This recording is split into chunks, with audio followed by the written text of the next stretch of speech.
মাম্মা মাম্মা, আমি একটু ঘুরতে যাবো, তুমি আমাকে একটু অনুমতি দাও প্লিজ। এই তুমি কি দেখতেছো না আমি এখানে কাজ করতেছি? কোথাও যেতে হবে না, যাও তুমি বাসায় যাও। মাম্মা তুমি পচাও না, এখন আমি পড়ে থাকা বরফগুলো দিয়ে খেলবো। আরে আরে, এই মেয়েটা গেল কই একটু দেখি।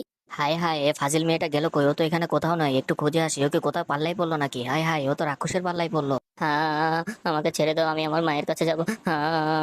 আহা, আজকে তোকে আমি গিলে খাবো, আজকে তোকে কেউ বাঁচাতে পারবে না। মেয়েকে উদ্ধার করতে হবে, তাড়াতাড়ি শক্তিমানকে ফোন লাগাই। শক্তিমান শক্তিমান, তুমি আমাকে একটু সাহায্য করো। কি হয়েছে তোমার? আমার মেয়ে বাড়ির উঠানে খেলছিল, কিন্তু রাক্ষস তাকে এখানে ধরে নিয়ে এসেছে। ঠিক আছে বোন, তুমি অপেক্ষা করো, আমি শীঘ্রই আসছি ওখানে। এই রক্তচোষা রাক্ষসের বাচ্চারা, দাঁড়া, তোদেরকে আজ শেষ করে দিব।